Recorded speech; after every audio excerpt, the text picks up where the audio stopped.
Last May 25th, the world watched in horror as George Floyd's life and humanity were taken from him with a knee in the neck. The pain and the grief and the anguish of the Floyd's family was bared to the world, and as was Minnesota's pain and anguish and obvious failures, especially when it came to race and policing. A short time ago,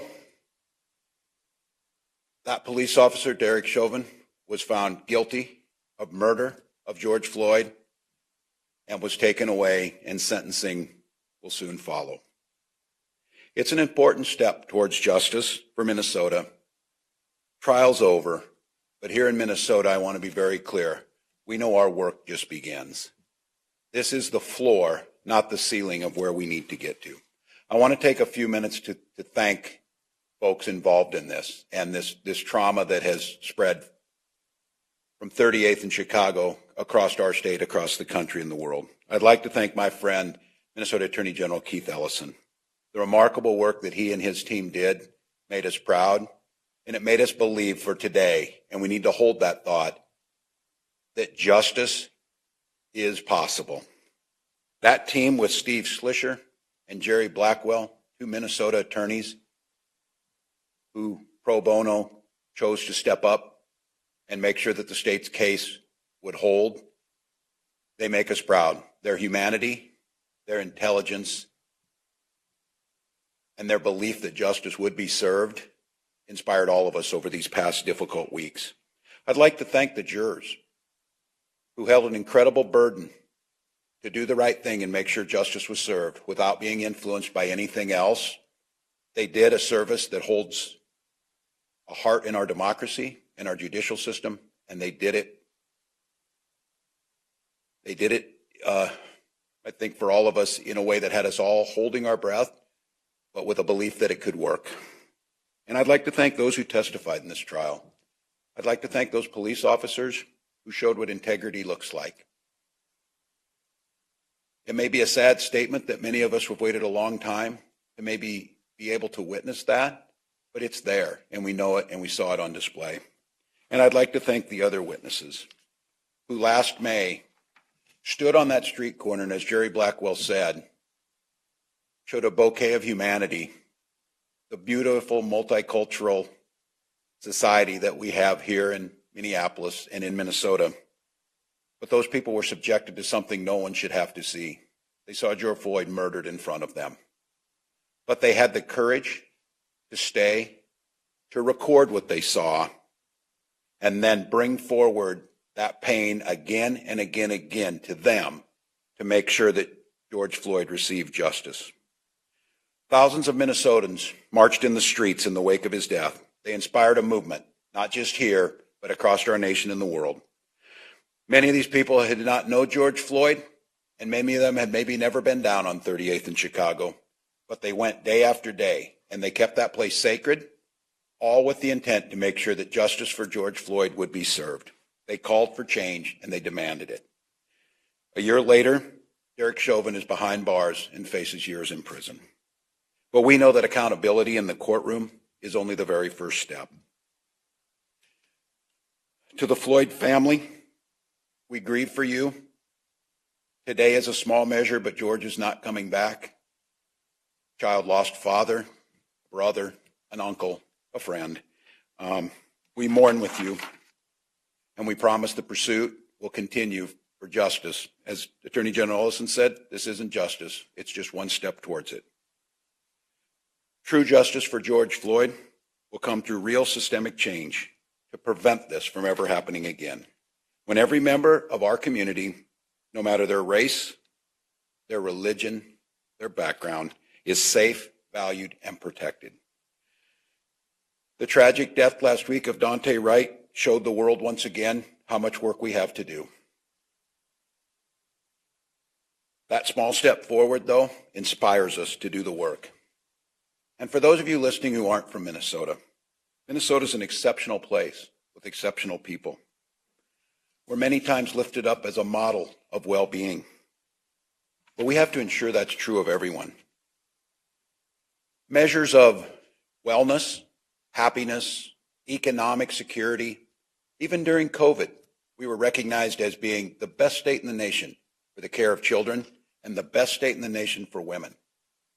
But if you do a little digging and you disaggregate and break that data apart, a chilling truth becomes very apparent. Those statistics are true on well-being if you're white. They're not only not true if you're black, it's exactly the opposite. The death of George Floyd was maybe an awakening for some Minnesotans to this hard truth, a truth that our communities of color have known their entire life. That inequity will not stand. That inequity will eventually bring the heartache and what you saw on 38th in Chicago, what you saw in Brooklyn Center, what I've said from this podium many times. It's not good enough to rank first in educational attainment for white children if we rank last for black children. It's not good enough that we have some of the best health outcomes in the country if that's only true if you're white. Not only is that not sustainable for communities of color, it is unsustainable for any society to have those types of inequities. We can't undo centuries of racism and bias in one night, but we can come together and ensure that Minnesota is the best place in the country for every child to succeed. We must make meaningful change at the state and federal level. And Minnesotans, we're going to need your help. You saw what happens when your voices are lifted up. You have the pledge of our administration to do everything we possibly can to put the priorities of lifting up equity in all aspects of life in Minnesota, starting with real reforms around policing and criminal justice, and to extend to educational opportunities, healthcare outcomes, home ownership, all of the things that make this state the best place to live. We need to take away that qualifier. It's not just the best place to live if you're white. It needs to be the best place ever. And George Floyd's death and our justice system's conviction of that murder gives us that small place to believe we can make the difference. Communities of color will not go on like this. Police officers will not go on like this. White communities in our state cannot go on like this. The only way forward is through systemic change.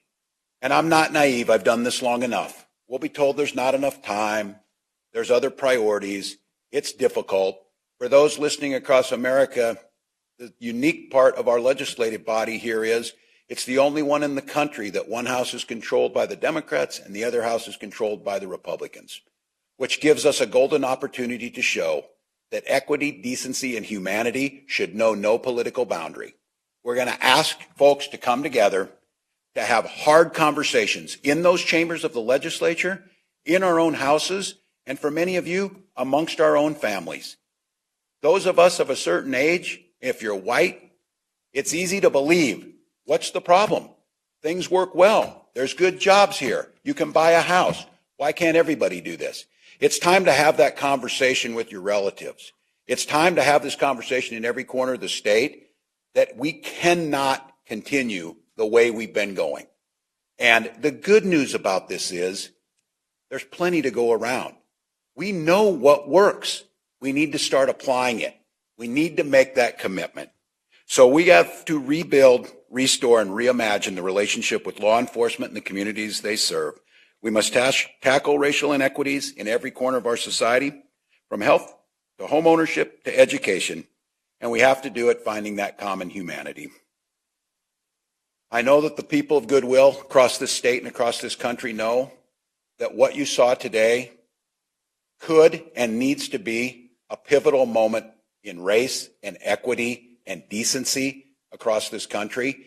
And I said it back in May that we're not going to get another chance to do this. This is our moment. And for those of you who have seen Minnesota, and as the governor of Minnesota, it breaks my heart, but my pledge is to make it better. This is a great state with great people, and it's now our time to show that means every single person.